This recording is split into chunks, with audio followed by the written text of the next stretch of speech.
Hey girls and boys, it's Mr. McAndrew, the math coach. So this is the second video for today. How is this going? Let me explain a little bit more about it in case you need further explanation. So this was the first rectangle I found with a perimeter of 20 centimeters, right? Because 8 plus 2 is 10, plus 8 more is 18, plus 2 more is 20. And then on the inside, I'm going to turn it so I can do it. I'm going to write down the area. So area equals, and we know that the area is the length times the width. So the area is going to be 16 square, I'll put cm for centimeters, okay? So you can see that you have 8 rows of 2, which is 16, or 2 rows of 8, which is also 16. By the way, the area, the space inside is 16. So we're looking for, okay, to help out the ants of Antopolis, the largest helipad. So let's make another helipad with a perimeter of 20 centimeters because that's how long as the string of lights that they have, right? Think about like Christmas lights, okay? So I'll do another example and then see if you can find some more, okay? What if, I don't know, what if we started here and we went 1, 2, 3, 4, 5, 6, okay? And then what if it was like a width of 2? 6 and 2 is 8. 8 and 2 is 10, but it's not going to be long, and that's not enough. We have more than that. So what if I came down here? That should work. So if this is 6 and this is 4, okay, then 6 and 4 is 10.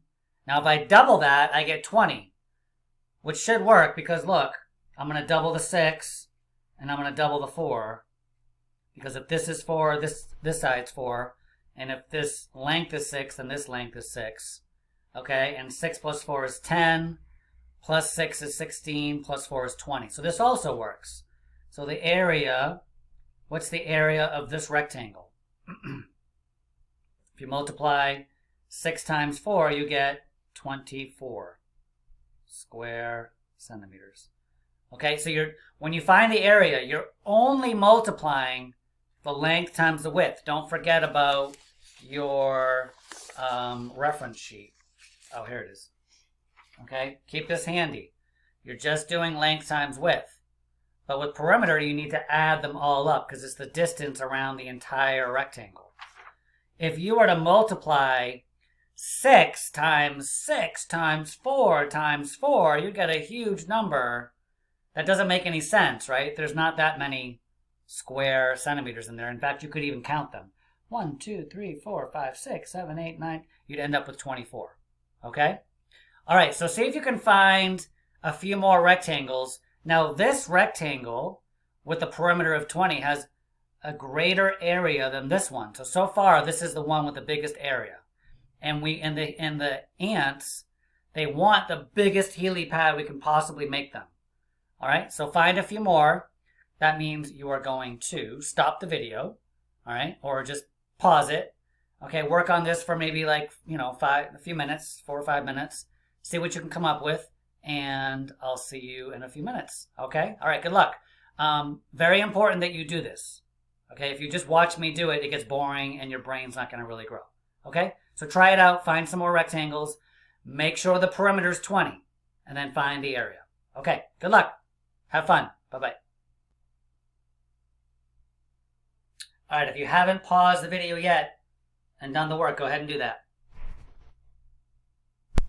All right, so how'd you do? Did you find any with a greater area? There is a rectangle that you can make with a perimeter of 20 centimeters that is larger, has a greater area than 24 square centimeters. All right, if you haven't found it yet, give it a try, okay? And then come back when you're ready. All right, boys and girls, let's take a look. All right, here's a couple more that I found. I found this one. I tried a width of 3, and I discovered that if the width is 3, the length had to be 7, right? Because 3 plus 7 is 10, plus 3 is 13, plus 7 more is 20. That gives me 20. And then the area is just the length times the width times the length, or the length times the width. Doesn't matter how you think of it. And I got 21 square centimeters. Not as big as this one. However, I found one with, if I did a width of 5, right, because I had done 2, 3, and 4, then I found out it's a square. Squares always have the biggest area given a certain amount of perimeter. So here you go, look, 25 square centimeters, which is bigger than this rectangle. I want you to notice something, boys and girls. If you add the length and the width, right, what's 8 plus 2? 10. What's 4 plus 6? 10. What's 5 plus 5? 10. What's 3 plus 7? 10. It's always 10, right? It kind of has to be, because when you're finding the perimeter, you double the length and the width, because you're doubling it here and here and here and here. So if you add one width to one length, or vice versa, and you double it, you're going to get the perimeter. Okay, so for example, the only other width I didn't do was, I think it was 1. So if I do 1, 2, so then the length should be what? It should be 9, because 1 plus 9 is 10. 1, 2, 3, 4, 5, 6, 7, 8, 9. Okay, and let's take a look. This is 1 and 9. 9 plus 1 is 10. So if we double that with another 9 and a 1, we end up with a perimeter of 20. But in this case, the area is only 9 square centimeters. So look, it's a very small helipad compared to this one, which is 25 square centimeters. So the perimeter can be like the same, but the area can change very much based on how you configure it. Okay? All right, let's move on. All right, boys and girls, please take out this paper. It says Monday Practice with Mr. McAndrew. Okay? And once that is out, then we can go over it. All right, pause the video if you need to go get it. And now I'm going to read it to you. Okay? It says, you will do this with Mr. McAndrew during his video. Put an A for area and a P for perimeter next to each word problem and then solve. Okay, so here's what I want you to do. There's only 3 problems. I want you to read each problem. And if you think you're trying to find the area, put an A on the line. If you think you're trying to find the perimeter, then put a P. All right, so do that now, and then when you come back, we'll discuss it. Okay, you're gonna have work just like this independent. So if you don't try it now, then it's gonna be harder later. Okay, so do that now and then come back. All right, so how'd you do with this? Let's take a look. If you haven't done it yet, please do it now. All right, this is not show and tell Mr. McAndrew. This is us working together. Okay, so it says Andrew is painting a wall in his bedroom. The wall is 12 feet by 8 feet.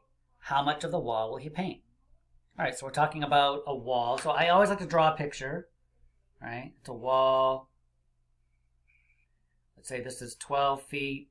That little line means feet. This is 8 feet. Okay. How much of the wall will he paint? So we're talking about how much of the wall, right? The total. So that sounds to me like area. Okay. How much space it takes up? That's area. A rug is a square in shape. So I'm going to draw a square.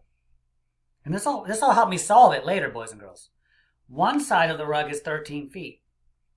All right, so if it's a square and this side's 13, I know all the sides are 13. So I'm just going to go ahead and put that in. If you walk around the edge of the rug, how many feet did you walk? So we're talking about around the outside, the edge. That sounds like perimeter to me, right? All right, and the last one, a large painting has a frame with a length of 46 inches and a width of 24. So it's a long one, right? Let's take a look.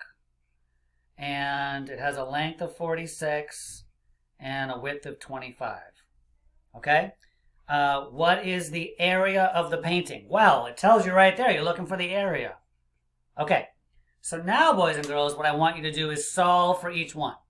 All right? Solve. See if you can find the area of this, the perimeter of this, and the area of this. And when you're done with that, then come back and we'll discuss.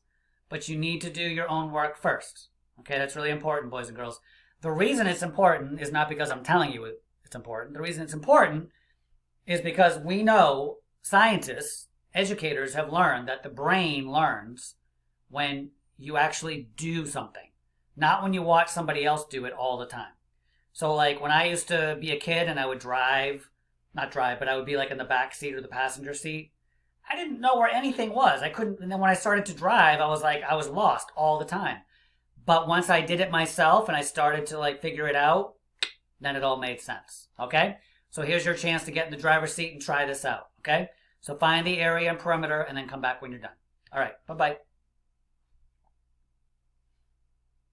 Yes, pause the video and go do the work and then come back. All right. So here we go. Let's see what you got. Okay? So if we're finding the area here, we know from our reference sheet that area is length times width. All right? In other words, they would be like 8 rows of 12 here. Okay? 8 rows of 12 square feet. All right? That's been painted. So 12. Now, interestingly, right, we've been using area to solve multiplication problems. So we're using the area model to solve an area question. That's kind of crazy. So let's do it like this. This is 8, and this is 12 up here, right? So we're going to make this, we're going to break up the 12 into 10 and 2, right? So 8 times 10 is 80, and 8 times 2 is 16. So what's 80 plus 16? That's going to be 96 square feet. Okay? So that's what you should have gotten from the first one. All right, the second one, you just want to add up 13, right, like this. 3 plus 3 plus 3 plus 3 is 12, and 1, 2, 3, 4, 5. Or you could have done 13 times 4, right? Either way, you get 52 feet, okay? And the last one, okay, this is a good review of multi-digit multiplication. All right, so I wish I had drawn this a little bit larger, but that's all right. So we have 25, so I'm going to make this 20, and this is 5, and 46. So I'm going to make this 6, and this part 40. Okay, so then we're broken it up, right? So we've got 20 times 40, which is 800. We have 20 times 6, which is 120. We also have 5 times 40, which is 200, and 5 times 6, which is 30. And if I add up these numbers, 800 plus 120 plus 200 plus 30, I get, let's see, 8 plus 2 is 10, 1,150 square inches. Whoa. That's a big one, right? Okay. So, great job. I know I did this one a little bit fast, but I wanted to do it. This has been something you've been working on quite a bit, okay? But you can always look at that again. So, let's take a look at what your work is for this afternoon. All right, so here's what it looks like. So why don't you take out, it'll say Monday Independent Practice, page 1. And I think there's 3 pages. So take out all 3 pages and we'll go over it. All right, so pause the video and then I'll review it. All right, so boys and girls, the first page is exactly what we did together with the Healy pads. But this time, instead of 20 centimeters, you're looking for 26 centimeters as a perimeter. Okay? And then you're looking for the largest one. All right? This one is actually a bonus optional. You don't have to do this one. But if you'd like to, please go ahead. All right, it's fun. In this case, the area has to be 40 square centimeters, not the perimeter, the area. And then you're looking for the smallest perimeter. So that could be really fun to do. And then the last page you do need to do. And that is 3 more problems like we just did. Write down area or perimeter, A or P, depending on what you're looking for. And then you want to solve it. All right, and you can always go back and look at the video that I just did, if it helps you. Okay, all right, boys and girls, great job. I know, big day of math today. But remember, be good, be kind, do your best job, and I'll see you very soon. All right, bye-bye.